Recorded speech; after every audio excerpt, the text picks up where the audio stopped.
Hi guys. Hello. जैसा कि आप सब जानते हैं, मेरा नाम है प्रीति और मेरे पति देव का नाम है राहुल।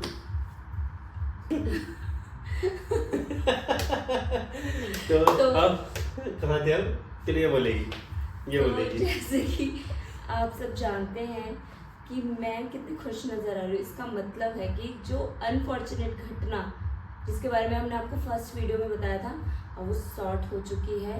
वो मेन प्रॉब्लम थी कि हैदराबाद आते के साथ ही एयरपोर्ट पे हमारे 2 लगेज थे जो चेक इन हुए थे। उसमें से जो एक बड़ा वाला लगेज था जिसमें हमारी सारी इंपॉर्टेंट चीज़ें थी, डॉक्यूमेंट्स भी थे, कुछ छोटी मोटी एवरीडे पहनने वाली ज्वेलरी भी थी, वो नहीं मिला था। और उसकी हमने कंप्लेंट की और उसके आगे क्या हुआ वो आपको बेटर वे में ये बताएंगे। तो बात ऐसी थी कि हम लोग भागे तो मैं था फटाफट बेल्ट की तरफ। भागा तो मैं था। तो मैं भागा था ना, मैंने यही बोला। तुमका भागे तो मैं था। भागा मैं था, ठीक है। तो लगेज बेल्ट की तरफ भागे हम। तो ठीक है, मैं भागा था और भाग के गया लगेज बेल्ट की तरफ फटाफट कि लगेज लेंगे और फटाफट कुछ खाएंगे, ठीक है।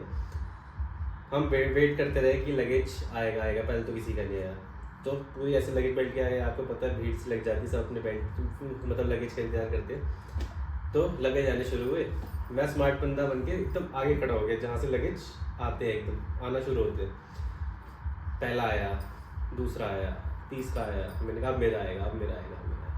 तो करते करते एक हमारा बैग आ गया। चलो, अब ऐसे करते करते करते सारे आ गए। धीरे धीरे क्या हुआ, सब चले गए, सब खाली हो गए। हम रह गए और हमारे साथ एक और था जो ट्रैवल कर रहा था, जिसकी भी आई थिंक कनेक्टेड फ्लाइट थी दिल्ली टू पटना, पटना से हैदराबाद। तो हम लोग क्या वेट कर रहे। अब क्या हो, चलते चलते बेल्ट बंद कर देते वो लोग। तो बेल्ट बंद हो गई। वो हमसे पूछे कि अभी लगेज आएगा। हमने कहा जब खड़े हो आप, आपका भी नहीं आया तो हमारा भी नहीं आया, तो आएगा। करते करते 10 मिनट हुए, 20 मिनट हुए। फिर मैं गया, मैंने वहाँ पे एक कंसर्न पर्सन था एयर इंडिया का, तो उसको बोला कि ऐसा है कि हम लोगों का बैग नहीं आया। तो फिर वो हमें उसने फिर कॉल की और हमसे वो लगेज का जो नंबर होता है बेल्ट पे जिस पे आना था, वो सब कुछ चेक किया कि इस बेल्ट पे आना था कि नहीं आना था। तो उसने सब कुछ चेक किया, पता लगा जी कि जो बैग है आई थिंक वो गलती से दूसरी बेल्ट पे चला गया, तो वहाँ मिल जाएगा। तो जो हमारे साथ था वो हम लगेज, हमारी बेल्ट 4 थी उसकी, वो हमें 8 तक लेके गया। 8 पे जो दूसरा पर्सन था उसको उसका बैग मिल गया। बात घूम फिर के फंस गई हम दोनों की कि हमारा बैग फिर नहीं मिला। उसने हमें खड़ा रखा कि सर मैं कंफर्म करता हूँ, शायद से पटना ना रह गया हो सकता है दिल्ली से ही नहीं हो सकता है आपने उसमें 1 लीटर का कुछ पानी का रखा होगा, या हो सकता है कोई पावर बैंक होगा। मैंने कहा पावर बैंक मेरी मम्मी की टोन में क्यों बोल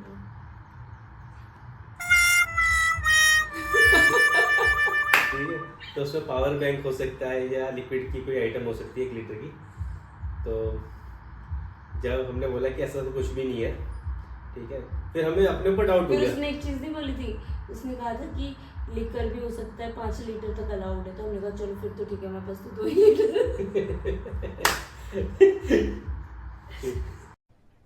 अरे कहना क्या चाहते हो? तो मैं तो बस रूल की बात कर रही थी ना। ठीक है, उसके बाद उन्होंने बहुत हमें घुमाया। रात को 2 बज गए थे कि हो सकता है ऐसा, ये हो सकता है वो हो। फिर हमने उनसे रिटर्न में कंप्लेंट ले ली, जो हमारी फाइनली हमने रिटर्न में कंप्लेंट की। उन्होंने हमें एश्योर्ड किया कि हाँ आपका बैग जो है एयर इंडिया के से मिसप्लेस हुआ है, तो एयर इंडिया पूरा रिस्पॉन्सिबल है आपको पे करने के लिए। जो भी अगर आपको कुछ लॉस होता है या आपके कोई भी बैगेज में डैमेज होता है, कुछ भी होता है, तो एयर इंडिया उसका रिम्बर्स करेगी। तो रिटर्न में हमने एप्लीकेशन दे दी थी उनको, उन्होंने हमारी कंप्लेंट असाइन कर ली थी और ये बोला था कि आप टेंशन मत लो, आपका बैग जो है वो डिलीवर करवा देंगे हम लोग, और अगर इन केस अगर लॉस होता है तो उसका रिफंड मिल जाएगा। तो वो मैं स्क्रीनशॉट आपके साथ शेयर कर दूंगा।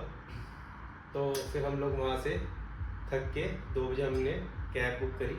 फर्स्ट उन्होंने कंफर्म किया कि हमारे पास है ही नहीं, हमने हर तरह से चेक कर लिया है, अब हम कंप्लेंट ही रेज कर रहे हैं क्योंकि अब तो कुछ नहीं हो सकता। जब उन्होंने बोला अब कुछ नहीं हो सकता, हमारे पास तो है ही नहीं, हम तब वहाँ से निकले। सबसे मेन बात, वो जिस पटना पे डिपार्टमेंट में कॉल कर रहा था, बैगेज डिपार्टमेंट में, वहाँ कोई कॉल ही नहीं उठा रहा था अकॉर्डिंग टू हिम। हमें नहीं पता एक्चुअल में क्या हो रहा था क्या नहीं हो रहा था। बट उसने ये बोला कि मैं कॉल कर रहा हूँ, वहाँ पिक नहीं कर रहे, और दिल्ली से कंफर्मेशन लिया कि वहाँ से तो निकल चुका है। इट मीन्स कि वहाँ पे है, पटना में है।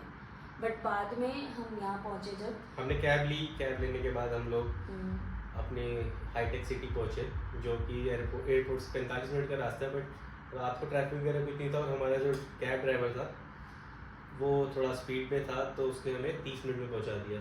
फिर हम लोग आके फ्रेश हुए, इतने में कॉल आ गई, अननोन नंबर से बार बार कॉल आ रही थी। तो मैंने पिक किया, तो कहते सर आपका बैग मिल गया, आप आके ले जाओ। तो हमने बोला ठीक है, अच्छी बात है, हमारा बैग मिल गया, हम तो बहुत खुश हो गए। बट हम आ नहीं पाएंगे, क्योंकि हमारा जो आपने कंफर्म किया था कि अगर बैग आपका मिल जाता तो हम आपके जो है डोर स्टेप पे डिलीवर करवाएंगे, तो वापस से प्लीज़ डिलीवर करवा देना। और आने के जस्ट आधे घंटे के अंदर हम दोबारा क्यों जाएंगे? रात से 3 बज रहे थे। उसकी स्टेटमेंट क्या थी, आपने बात की थी तो? हाँ, उसने यही कहा था कि अब हमने बोला हमारी तो गलती नहीं है, हमने तो चेक इन करवाया, और हम दिल्ली एयरपोर्ट पे भी जो फ्लाइट का टाइम होता है उससे 2.5-3 घंटे पहले पहुँचे थे। तो वहाँ पर भी अगर वो लोग ऐसा हो सकता है कि वो बोल रहा था ये सामान होगा वो सामान होगा, ऐसा तो कुछ था नहीं। बट हो सकता है उनके स्कैनिंग में कुछ ऐसा आया होता, तो भी हम तो 3 घंटे पहले से एयरपोर्ट पे थे, हमें कॉल कर सकते थे, वो हमसे कंफर्मेशन ले सकते थे, ओपन करवा के, जो भी अगर ऐसा कुछ किसी के में होता है तो वो यूजुअली निकलवा देते हैं। तो ऐसा कुछ नहीं था, इट मीन्स दिल्ली से तो वो क्लियर था। और फिर उसके बाद जो भी प्रॉब्लम हुई थी वो इनके एंड पे हुई थी, क्योंकि हमारे सामान में ऐसा कुछ नहीं था। उसने बोला तो हम एकदम श्योर थे कि हमारे एंड से तो कोई मिस्टेक नहीं है। तो उसने बोला था कि अब जब एंड हमारी उसकी तरफ से, एयरलाइन की तरफ से, तो हम आपका डिलीवर करवाएंगे आप तक आपका लगेज, अदरवाइज हम उसका रिफंड करवाएंगे, उसका कोई चार्जेस नहीं होगा। हाँ, डिलीवरी का। और ऑब्वियसली जब उनकी मिस्टेक है तो वो ही उसकी भरपाई करेंगे ना। बट बाद में उसने स्टेटमेंट चेंज कर दी कि नहीं, आप आकर के ले करके जाओ इसको, नहीं तो अगर हम डिलीवर करवाते तो आप डिलीवरिंग का चार्जेस दो, जो कि एकदम ही गलत बात है। हम क्यों देंगे डिलीवरिंग का चार्ज जब हम आपके साथ पूरा कोऑपरेट कर रहे हैं। हम उसके फ़्लाइट के बाद भी हम 2.5-3 घंटा वहाँ पे रहे हैं, कंप्लेंट रेज की है, आपसे पूरे पोलाइटली बात की है, हर चीज़ खुद भी समझाई है, नहीं कि हम आपके ऊपर हावी हो रहे हैं कि नहीं हमारा लगेज अभी चाहिए या कुछ ऐसा नहीं। प्रॉपर सिविल वे में हम आपके साथ वर्क कर रहे हैं, तो ऑब्वियसली घर आने के आधे घंटे बाद तो हम नहीं जाएंगे दोबारा। उसने स्टेटमेंट ये दी थी कि बैग आपका दिल्ली था, दिल्ली से हमने स्पेशल फ्लाइट में बुक करके आपका लगेज मंगवाया। आधे घंटे में कैसे लगेज आ जाएगा? वो सोचने की बात थी ना कि दिल्ली टू हैदराबाद आने के लिए 2.5 घंटे लगते हैं। और वो भी फिर उसने बाद में बोला कि अच्छा चलो ठीक है, तो हमने उससे बोला कि हमारे पास रिटर्न कंप्लेंट है, अब हम तो फिर छोड़ेंगे नहीं। तब वो बंदा बोलता कि ठीक है आपका मॉर्निंग में करवाएंगे डिलीवर, वो भी उसने शाम को करवाया डिलीवर। जो कि बैग जो है बड़ी बैड कंडीशन में था, ठीक है, बहुत स्क्रैचेस थे उसके ऊपर, बट ठीक है, अंदर एक बॉक्स ही हमारा डैमेज हुआ था, बाकी सब कुछ ठीक था, तो हमने इसके लिए फिर कोई एक्शन नहीं लिया। और बट वो अगर हमारा क्लॉथ बैग था तो इसलिए थोड़ा बहुत वैसे था कि हम साफ भी करवा सकते, ड्राई क्लीन करवा सकते। बट अगर वो हमारा प्लास्टिक वाले जो आजकल बैग होते सूटकेसेस होते, वो होता ना, वो प्रॉपर रगड़ गया होता, जो उस पर ऐसे स्क्रैचेस पड़ जाते हैं कि जो निकलते नहीं, बहुत मुश्किल होते हैं निकल गया, तो उसकी वजह से बच गए हम, वरना तो हमारे बैग की कंडीशन ख़राब ही थी।